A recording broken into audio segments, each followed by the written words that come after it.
Lebensumstände können ein einfaches Leben in einen Albtraum verwandeln und umgekehrt, in unvergessliche Momente. Es ist gut, wenn es einen nahestehenden Menschen gibt, der einem die Hand reicht.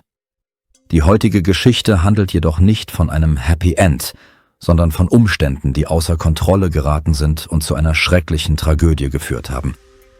Northfield im US-Bundesstaat New Hampshire ist eine kleine malerische Stadt mit weniger als 5000 Einwohnern. Sie liegt südlich der White Mountains und gilt als einer der sichersten Orte in der Umgebung. Die Kriminalitätsrate ist hier niedrig. Gewaltverbrechen sind hier eine Seltenheit, insbesondere solche von einem solchen Ausmaß wie die heutige Tragödie. Normalerweise werden solche ruhigen Vororte ausgewählt, um sich mit der Familie niederzulassen und Kinder großzuziehen. Genau aus diesem Grund war auch eine Frau namens Cassandra Sweeney hierher gekommen. Sie war in der Nähe von Northfield geboren und aufgewachsen und hatte immer von ihrem eigenen Stückchen Paradies und einem Zuhause geträumt, in dem Liebe und Harmonie herrschen würden. Nach dem Schulabschluss ging sie aufs College und lernte dort ihren zukünftigen Ehemann Sean Sweeney kennen. Auch er hatte eine konservative Einstellung zur Familie, sodass die Pläne des Paares übereinstimmten. Nach ihrer Bekanntschaft begann eine romantische Beziehung, dann heirateten sie. Und kurz nach der Eheschließung wurde ihr erster Sohn Benjamin geboren. Das war im Jahr 2018. Dann erlitt Sean seinen ersten schweren Schock. Seine Mutter starb, aber es blieb kaum Zeit, um den Verlust zu betrauern. Der junge Vater arbeitete nicht nur viel, um seine wachsende Familie zu versorgen, sondern auch das Schicksal seines jüngeren Bruders Eric, der 2006 geboren wurde, stand auf der Kippe.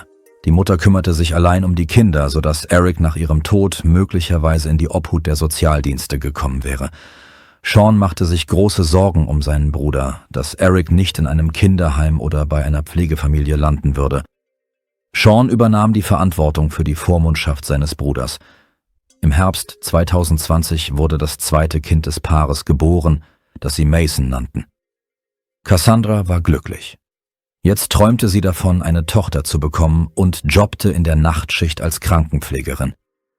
Während ihr Mann sich voll und ganz auf seine Arbeit konzentrierte, baute sie das Leben auf, von dem das Paar immer geträumt hatte.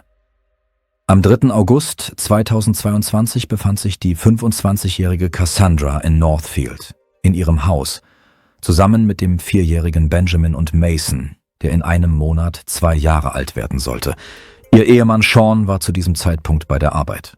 Er erwartete eine Beförderung in einem großen Unternehmen. Das waren wunderbare Neuigkeiten für ihre Familie.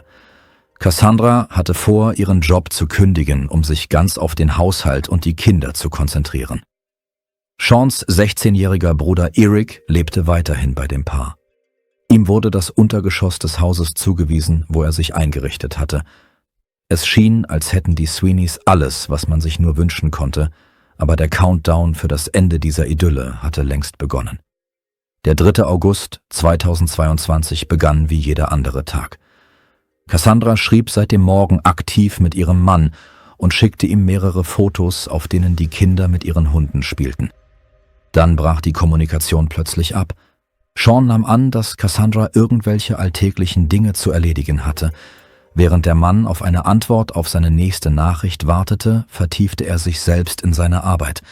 Nach 11 Uhr morgens änderte sich die Situation radikal, als sein Bruder Eric ihn anrief. Der junge Mann war nervös und schrie fast in den Hörer. Er sagte, dass Einbrecher in das Haus eingedrungen seien. Er wolle sie verfolgen. Aus seinen Worten schloss Sean, dass Cassandra und die Kinder zu Schaden gekommen waren, jedoch ohne Details zu erfahren. Nach dem Anruf seines Bruders rief der Mann sofort den Notruf 911 an. Der Dispatcher nahm den Anruf um 11:21 Uhr entgegen. Der besorgte Sean erzählte, dass ihn gerade sein jüngerer Bruder angerufen habe, der in ihrem Haus wohne. Der Mann vermutete, dass seine Familienmitglieder verletzt worden seien, hatte jedoch keine Ahnung, was genau passiert war. Nach Erics Worten zu urteilen, war jemand in das Haus eingedrungen und hatte versucht, die Familie auszurauben, aber Cassandra hatte die Verbrecher daran gehindert. Wie das Ganze ausgegangen war, blieb unbekannt. Sean bat darum, so schnell wie möglich zu kommen, um die Situation zu klären und seiner Familie gegebenenfalls zu helfen. Der Mann bat um Freistellung von der Arbeit und machte sich ebenfalls auf den Weg nach Hause. Er warnte den Dispatcher, dass die Polizisten vorsichtig sein sollten. Einer seiner Hunde verhält sich gegenüber Fremden aggressiv. Innerhalb weniger Minuten standen mehrere Polizeiautos vor dem Haus der Familie Sweeney. Die Polizeibeamten klopften an die Tür, erhielten jedoch keine Antwort. Daraufhin beschlossen sie, um das Haus herumzugehen und durch die Fenster zu schauen. Dabei bemerkte einer der Polizisten eine erwachsene Frau und ein Kind, die regungslos in einer Blutlache im Esszimmer lagen. Es wurde beschlossen, die Eingangstür aufzubrechen, um ihnen zu helfen. Sobald dies geschehen war, traf Sean ein. Als erstes fanden die Polizisten die tote junge Frau, neben der ein kleines Kind lag. Später wurden sie als Cassandra und Mason identifiziert. Beide hatten tödliche Schussverletzungen am Kopf erlitten. Ein paar Schritte von der Mutter entfernt fanden sie den 4-jährigen Benjamin. Er lag auf dem Boden des Esszimers. Es schien, als hätte das Kind versucht, vor den Tätern zu fliehen, aber es war zu spät. Er hatte eine Schusswunde am Kopf, die ebenfalls sofort zum Tod des Jungen führte. Benjamin wurde ins Gesicht geschossen, knapp über der rechten Augenbraue. Auf dem Gesicht seiner Mutter wurden punktförmige Verbrennungen durch Schießpulver entdeckt, dank derer im Labor festgestellt werden konnte, dass der Schuss auf die Frau aus einer Entfernung von etwa einem halben Meter, praktisch aus nächster Nähe, abgegeben wurde. Der kleine Mason wurde in den vorderen Teil des Kopfes geschossen. Die Kugel durchschlug den Schädel und trat hinter dem linken Ohr wieder aus. Abgesehen von den Schussverletzungen wiesen die Opfer keine weiteren Verletzungen auf. Im Haus herrschte eine leichte Unordnung, die jedoch offenbar nichts mit dem Angriff zu tun hatte. Wahrscheinlich hatten die Kinder sie vor dem Massaker verursacht. Keines der Opfer hatte Zeit, sich gegen die Angreifer zu wehren oder ihnen Widerstand zu leisten. Während die Ermittler die Zimmer untersuchten, kam Seans jüngerer Bruder Eric an. Er hielt mit Cassandras Auto in der Einfahrt des Hauses und ging ziemlich ruhig auf die Polizisten zu, die draußen standen. Sie unterhielten sich mit Sean, der seine Emotionen kaum zurückhalten konnte. Sein Verhalten stand in krassem Gegensatz zur Gelassenheit eines 16-jährigen Teenagers. Eric erzählte, dass er die Räuber verfolgt habe, sie aber nicht einholen konnte, weshalb er zurückgekommen sei, um den anderen zu helfen. Aber es war schon zu spät. Das alles klang seltsam. Laut dem Gutachten des Gerichtsmediziners wurden alle 3 Todesfälle als Morde eingestuft. Sofort fielen die Widersprüche in den Umständen des Falles auf. Wenn es sich um einen Raubüberfall handelte, warum gab es dann keine Einbruchsspuren? Warum fehlte nichts aus dem Haus? Obwohl Eric von einem Kampf berichtet hatte, wies Cassandra keine entsprechenden Spuren auf, als ob die Täter mit der Absicht gekommen wären zu töten. Aber was war dann ihr Motiv? Das alles erschien seltsam, da niemand gehört hatte, dass die junge Frau Probleme mit jemandem gehabt hätte. Die Familie wurde von niemandem verfolgt. Sie hatten eine gesunde Beziehung ohne Konflikte, keine Schulden und keine Abhängigkeiten. Die Brutalität des Angriffs deutete darauf hin, dass das Verbrechen von jemandem begangen wurde, der die Opfer kannte und einen starken Hass gegen sie empfand. Vor diesem Hintergrund war der Witwer Sean der erste Verdächtige, der gründlich überprüft werden musste. Als der Mann verhört wurde, konnte er sich kaum beherrschen. Sein Verhalten erweckte keinen Verdacht. Sean erzählte, dass er und seine Frau eine wunderbare Beziehung hatten. Sie waren nicht in Dreiecksbeziehungen verwickelt, waren einander nicht untreu und hatten nicht vor, sich scheiden zu lassen. Seine Aussagen wurden von anderen Familienmitgliedern bestätigt, mit Ausnahme seines Bruders Eric. Nach Angaben des Teenagers hatte sich der Boden für das Verbrechen schon lange bereitet, da sein älterer Bruder seiner Frau gegenüber gewalttätig war. Interessanterweise gab es dafür keine Bestätigungen. Die Aussagen wurden bei der Polizei überprüft. Zu ihrer Überraschung fanden sie statt Anzeigen wegen häuslicher Gewalt durch Sean Informationen über Eric. Den Aufzeichnungen zufolge war er ein problematischer Teenager. Diese Informationen wurden auch von Angehörigen des Ehepaares bestätigt. Viele hatten Beschwerden über das Problemverhalten des Teenagers gehört, mit dem Sean und Cassandra konfrontiert waren. Allerdings bestätigte niemand seine Aussagen über häusliche Gewalt seitens des Mannes, auch Sean selbst nicht. Im Gespräch mit der Polizei legte der Mann ein Alibi vor, das ohne Probleme überprüft werden konnte. Er war zum Zeitpunkt des Überfalls tatsächlich bei der Arbeit und konnte das Verbrechen unmöglich begangen haben. Nachdem sein Alibi durch Zeugenaussagen und Überwachungskameras bestätigt worden war, wurde Sean von der Liste der Verdächtigen gestrichen. Zu diesem Zeitpunkt gab es bereits ernsthafte Verdachtsmomente gegen einen anderen jungen Mann. Nun interessierten sich die Strafverfolgungsbehörden für Seans Bruder Eric Sweeney, der zu Hause war, als Unbekannte die Familie überfielen und das Feuer eröffneten. Als man dem Jungen vorschlug, freiwillig mit der Polizei zu sprechen, verhielt er sich nervös, kooperierte aber mit den Ermittlern. Auf der Polizeiwache verzichtete er sogar auf seine Miranda-Rechte, aber aufgrund seines minderjährigen Alters musste die Befragung in Anwesenheit eines Erwachsenen stattfinden. Logischerweise fand die Befragung in Anwesenheit seines älteren Bruders Sean, seines nächsten Verwandten, statt. Eric erzählte, dass er früh am Morgen aufgewacht sei und sich um seine täglichen Aufgaben gekümmert habe. Alles verlief wie gewohnt. Der Teenager ging in den 2. Stock, um zu duschen. Im Vorbeigehen sah er Cassandra mit den Kindern. Sie erledigte ihre üblichen Hausarbeiten. Der junge Mann lebte weiterhin mit seiner Familie im Untergeschoss, weshalb er nach dem Duschen seine schmutzige Wäsche mit nach unten nahm, um sie in die Waschmaschine zu stecken. Während der Teenager dort war, hörte er oben ein seltsames Geräusch, als wäre etwas zerbrochen. Dann hörte Eric eine raue Männerstimme, gefolgt von mehreren Schlägen. Er glaubte, dass es sich um Schüsse handelte. Der junge Mann hatte Angst und wagte sich daher nicht sofort aus dem Keller, bis alles ruhig geworden war. Als der Lärm aufgehört hatte, ging er ins Erdgeschoss und sah dort Cassandra, Benjamin und Mason. Alle Familienmitglieder lagen blutüberströmt da und zeigten keine Lebenszeichen. Eric fand die Täter nicht am Tatort, wusste nicht, ob die Opfer noch lebten, sah aber durch das Fenster ein fremdes Auto draußen stehen. Ohne zu zögern nahm er mit dem Auto seiner Schwägerin die Verfolgung auf. Als er in den Hof kam, waren die Täter gerade weggefahren. Während der junge Mann das Auto startete, rief er seinen älteren Bruder an und erzählte ihm alles. Eric bestritt, an dem Überfall auf die Familie beteiligt gewesen zu sein, doch seine Geschichte wies offensichtliche Lücken und Unstimmigkeiten mit den gefundenen Beweisen auf. Sean war immer noch niedergeschlagen. Als er nach seiner Beziehung zu seinem Bruder gefragt wurde, dachte er zunächst nach und verdüsterte dann seine Miene. Die Polizisten wussten von dem Hund der Familie, der Fremden gegenüber aggressiv war. Das Tier hätte Fremde im Haus mit hoher Wahrscheinlichkeit angegriffen, um die Hausbewohner zu schützen.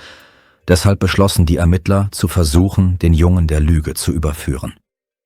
Als Eric nach dem Verhalten der Hunde zum Zeitpunkt des Angriffs gefragt wurde, behauptete er, die Tiere hätten geschwiegen. Einerseits könnte dies darauf hindeuten, dass das Verbrechen von jemandem begangen wurde, der den Opfern nahe stand und den die Hunde kannten. Andererseits klang dies seltsam und widersprach der Geschichte des Teenagers. Dann fanden die Ermittler heraus, dass an diesem Morgen auf dem Grundstück des Nachbarhauses Gärtner beschäftigt waren.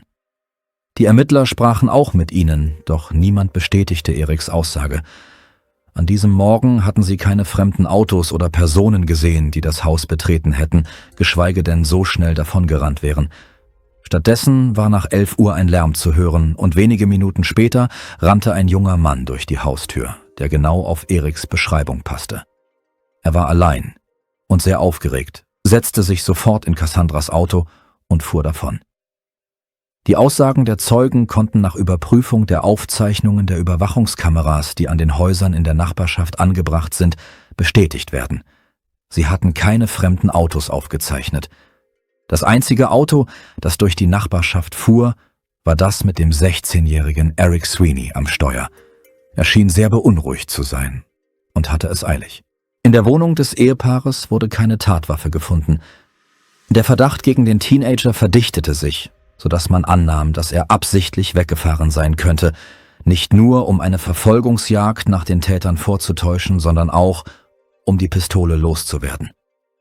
Die Untersuchung der aus den Leichen der Opfer entfernten Kugeln ergab, dass alle mit einer Pistole des Kalibers 40 erschossen worden waren.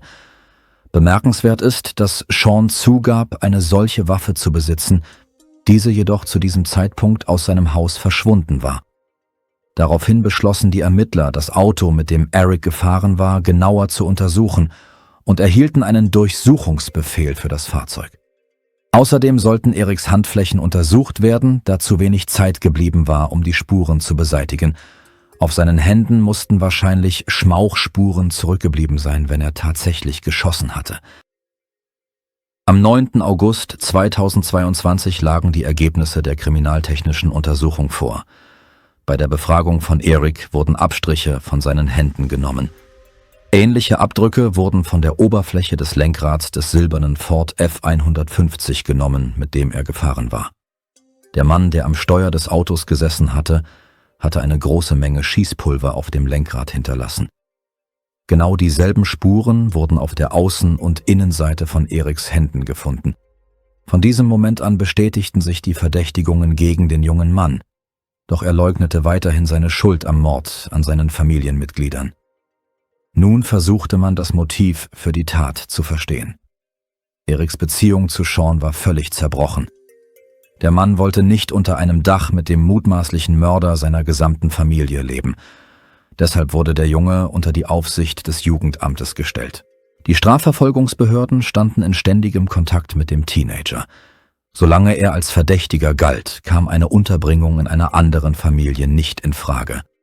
Sean arbeitete unterdessen aktiv mit den Ermittlern zusammen. Auch er hatte keinen Zweifel an der Schuld seines Bruders. Dafür hatte er gewichtige Gründe. Die Ermittler beschlossen, sich genauer anzuschauen, wer Eric Sweeney ist und wie seine Beziehung zu seiner Familie aussah. Cassandra und Sean waren seit Juni 2019 die gesetzlichen Vormünder des jungen Mannes. Der ältere Bruder wollte nicht daran denken, dass Eric in die Obhut von Fremden kommen könnte. Er besprach dies wiederholt mit Verwandten und Freunden und sah darin eine gute Gelegenheit, sich für das Wohl der Familie einzusetzen. Er wusste, dass Eric schon immer Verhaltensprobleme gehabt hatte. Er hatte oft Konflikte mit seiner Mutter und lief sogar mehrmals von zu Hause weg. Allerdings ging dies zunächst nicht über typisches rebellisches Verhalten hinaus. Niemand hätte gedacht, dass der Teenager so gefährlich sein könnte.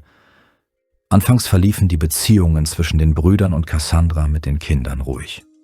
Eric integrierte sich schnell in seine neue Umgebung, in ihre Familie und half sogar dabei, auf seinen Neffen aufzupassen. Es war jedoch offensichtlich, dass der Verlust seiner Mutter ihn sehr stark beeinflusst hatte. In dieser Zeit wurde der Teenager noch verschlossener als zuvor. Eric hatte bereits früh leichte psychische Probleme. Als der Teenager 15 Jahre alt war, beschwerten sich Nachbarn bei Sean über Eric. Eine Frau behauptete, gesehen zu haben, wie der Junge eine Katze auf der Straße getötet habe, doch ihre Aussage konnte nicht bestätigt werden. Der ältere Bruder glaubte Eric nicht immer, da dieser wiederholt beim Lügen erwischt worden war, aber in dieser Geschichte stellte er sich auf seine Seite. Sean konnte sich nicht vorstellen, dass Eric in der Lage gewesen wäre, einem Tier das Leben zu nehmen. Die Situation verschlimmerte sich jedoch weiter. Die schulischen Leistungen des Teenagers sanken auf ein Minimum, doch das war ihm gleichgültig. Sean selbst war ein ziemlich erfolgreicher, gebildeter und angesehener Mensch und wollte seinen Bruder daher unterstützen. Leider stieß dies bei Eric auf großen Widerstand und die Beziehungen innerhalb der Familie begannen sich allmählich zu verschlechtern. Als in der Schule die Frage nach dem Ausschluss des Teenagers aufkam, war dies der Höhepunkt von Erics Übergangsalter. Zu diesem Zeitpunkt wollten weder Cassandra noch Sean ihn unterstützen. Der Teenager weigerte sich, auf sie zu hören und erklärte, dass er statt zur Schule zu gehen arbeiten würde. Doch die Zeit verging und er saß weiterhin seinem Bruder und dessen Frau auf der Tasche und tat nichts. Alle Versuche, zu ihm durchzudringen, führten lediglich zu weiteren Konflikten. Einige Monate vor dem Mord an Cassandra und den Kindern kam es zu noch größeren Spannungen zwischen Eric und Sean. Der verwitwete Mann bestätigte, dass sein Bruder sich in letzter Zeit besonders provokativ und aggressiv verhalten habe. Dies führte zu ständigen Konflikten zwischen den beiden, die Cassandra an ihre Grenzen brachten. Zum Zeitpunkt des Angriffs hatten Sean und Eric aufgrund wachsender Missverständnisse kaum noch Kontakt miteinander, und die junge Mutter war es so leid, die Verbindung zwischen ihnen aufrecht zu erhalten, dass sie sich ebenfalls zurückzog. Am meisten beunruhigte das Paar, dass sie wegen Eric auch Streit hatten und nicht mehr wussten, wie sie damit umgehen sollten. Einige Wochen vor dem Dreifachmord rief der Mann die Polizei und erstattete Anzeige gegen seinen Bruder, und zwar mehrmals. Der Grund dafür war die Befürchtung, dass sein Verhalten für seine Frau und seine Kinder gefährlich sein könnte. Sean behauptete, sein Bruder sei völlig außer Kontrolle geraten.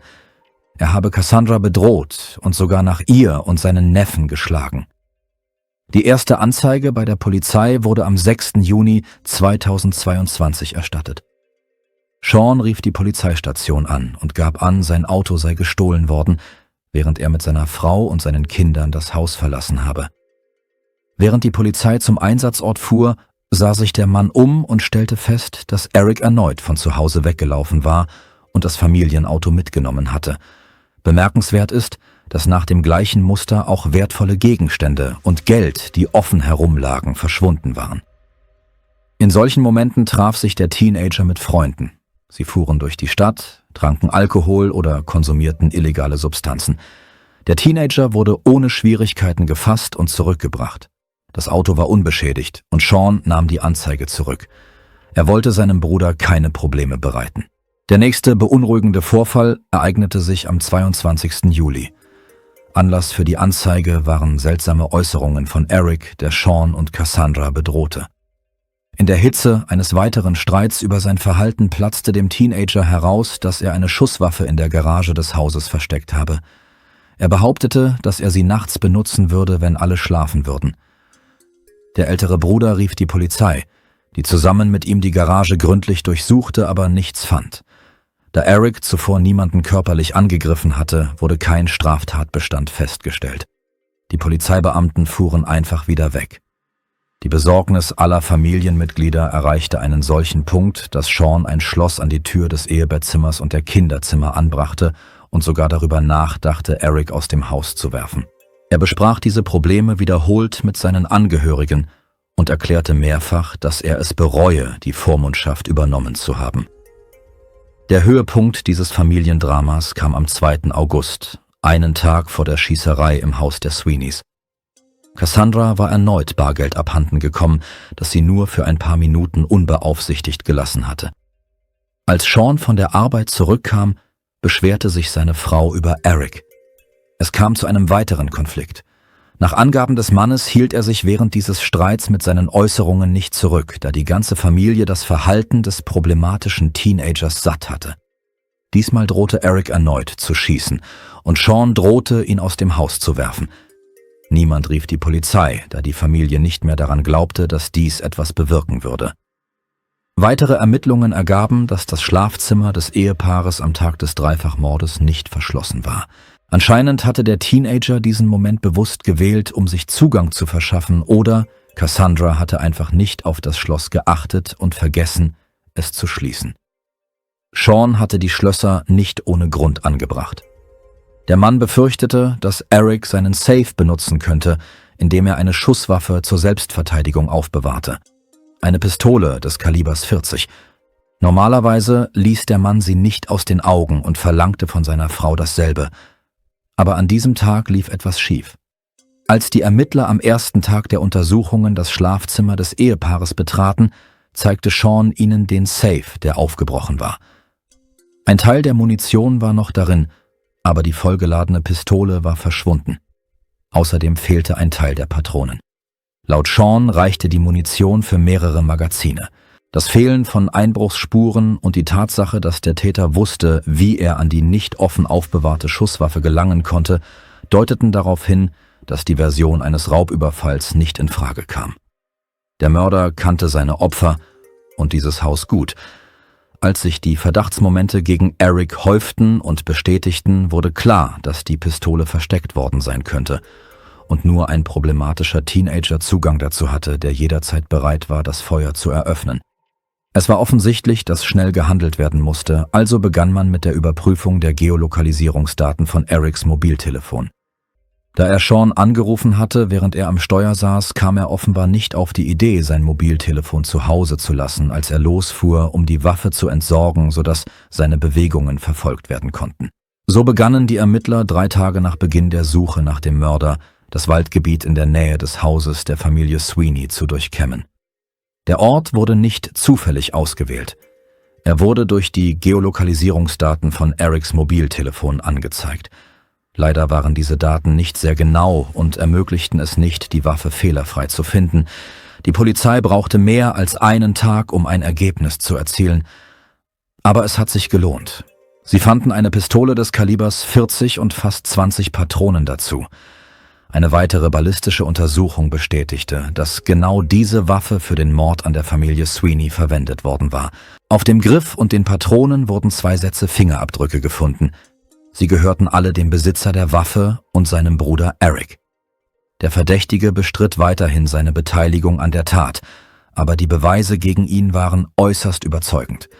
Auf der Grundlage der gesammelten Daten wurde er wegen 3-fachen Mordes 1. Grades sowie wegen Fälschung von Beweismitteln angeklagt. Der Teenager weigerte sich vollständig, mit den Ermittlern zu kooperieren und verlangte einen Anwalt.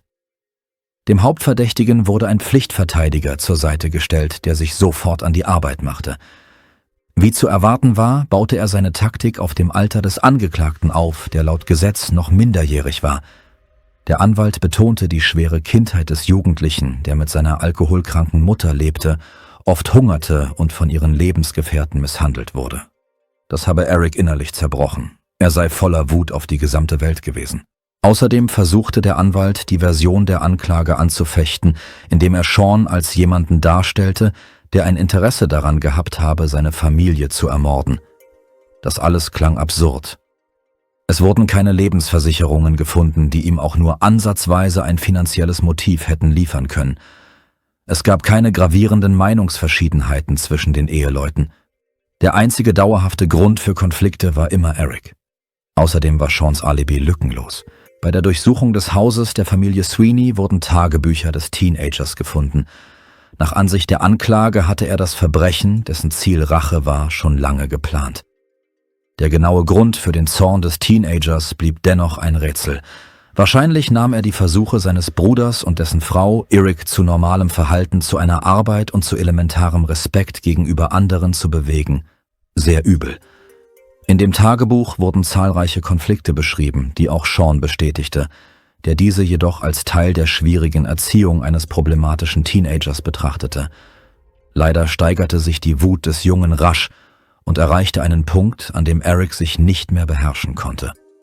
In seinem Umfeld gab es andere Teenager, die nicht leugneten, dass er Sean und dessen Angehörigen häufig den Tod gewünscht hatte. Kurz vor der Tragödie begann er darüber nachzudenken, wie er seinem Bruder maximalen Schmerz zufügen könnte. Auf Partys sprach er darüber, wie er dessen Frau und Kinder töten würde, doch alle hielten das für geschmacklosen schwarzen Humor und schenkten dem seltsamen Teenager keine Beachtung. Bemerkenswert ist, dass all diese jungen Menschen ebenfalls Verhaltensprobleme hatten und wiederholt Streit mit ihren Familien erlebten. Als sich die bewährten Verteidigungsstrategien als wenig tragfähig erwiesen, versuchte der Anwalt, sich auf die Unzurechnungsfähigkeit des Teenagers zu berufen. Er verdrehte sogar die Geschichte einer Nachbarin über eine angeblich von Eric getötete Katze und stellte sie als möglichen Beweis für eine psychische Erkrankung dar. Die psychiatrischen Gutachten nahmen einige Zeit in Anspruch. Es fanden sich unabhängige Experten, die Eric ohne größere Einschränkungen als schuldfähig einstuften. All dies stand im Widerspruch zu den Behauptungen der Verteidigung. Der Jugendliche hatte keine belegte Krankengeschichte. Zuvor hatte er nie ärztliche Hilfe in Anspruch genommen, doch darin sah der Anwalt die Schuld von Sean, der angeblich Warnsignale ignoriert und seinem Bruder keine angemessene Behandlung ermöglicht habe. Auch diese Argumentation wirkte wenig überzeugend. Die Kommunikation mit den Ermittlern im Verhörraum war für den mutmaßlichen Täter inzwischen Routine geworden. Er zeigte eine emotionale Kontrolle, die für viele Täter ungewöhnlich ist. Es gab keinerlei Anzeichen dafür, dass der junge Mann unzurechnungsfähig war. Nach und nach wurde beschlossen, sich auf die Ausarbeitung einer belastbaren Anklage zu konzentrieren. Dafür war alles Notwendige vorhanden, einschließlich der Tatwaffe mit Erics Fingerabdrücken. Unerwartet bekannte sich der junge Mann schuldig. Dies geschah wenige Wochen vor Beginn der Verhandlung. Für Sean war das eine enorme Erleichterung. Er litt weiterhin stark unter dem schrecklichen Verrat seines eigenen Bruders. Der Anwalt unterstützte Erics Entscheidung, ein Geständnis abzulegen. Man ging davon aus, dass dies den Schuldumfang mindern und das Strafmaß reduzieren würde. Tatsächlich wurde der Vorwurf der Beweismanipulation fallen gelassen. Außerdem behauptete der Verteidiger, sein Mandant habe nach dem Dreifachmord vorgehabt, sich das Leben zu nehmen, weshalb er mit der Pistole zu einem abgelegenen Ort gefahren sei, dann jedoch in Panik geraten und davon abgesehen habe. Der Angeklagte selbst konnte keinen konkreten Grund für die Tat nennen, erklärte jedoch, dass er diese Familie geliebt habe. Nun blieb die zentrale Frage: Wie sollte Eric verurteilt werden? Schließlich hatte er das Verbrechen im Alter von 16 Jahren begangen und galt rechtlich noch als minderjährig. Dies konnte erheblichen Einfluss auf das Urteil haben. Theoretisch hätte er eine vergleichsweise geringe Haftstrafe erhalten und nach Erreichen der Volljährigkeit entlassen werden können. Diese Aussicht löste eine Welle der Empörung in der Öffentlichkeit aus. Bis zu diesem Zeitpunkt hatten engagierte Bürger wiederholt die Frage gestellt, warum die Strafverfolgungsbehörden trotz der zahlreichen Hinweise aus der Familie so lange untätig geblieben waren. Nun kam zu diesen Vorwürfen noch die Empörung über die Berücksichtigung des Alters hinzu, doch die Tat selbst und das Verhalten des jungen Mannes kurz davor zeigten, dass er eine erhebliche Gefahr darstellte. Es wurde beschlossen, ihn wie einen Erwachsenen zu behandeln. Der Staatsanwalt beantragte eine Freiheitsstrafe von mindestens 97 Jahren, 35 Jahre bis lebenslänglich für den Tod von Cassandra sowie 40 Jahre bis lebenslänglich für den Tod jedes der Jungen. Nachdem Eric sich schuldig bekannt hatte, wurden die Anklagen auf 3 Fälle von Mord zweiten Grades reduziert. Das Gerichtsverfahren wurde in einem vereinfachten Verfahren durchgeführt. Unter Berücksichtigung seines Geständnisses wurde der 19-jährige Eric im Oktober 2025 zu 60 Jahren Haft verurteilt. Er hat Anspruch auf Bewährung im Jahr 2075, wenn Eric 68 Jahre alt sein wird. Es ist unwahrscheinlich, dass er sein gesamtes Leben im Gefängnis verbringen muss. Sean ist sich dessen bewusst und macht sich große Sorgen. Er versucht weiterhin, die Möglichkeit einer Bewährung aufheben zu lassen. Einige Angehörige der Opfer äußerten offen den Wunsch, Eric möge aus dem Leben scheiden oder im Gefängnis schweres Leid erfahren.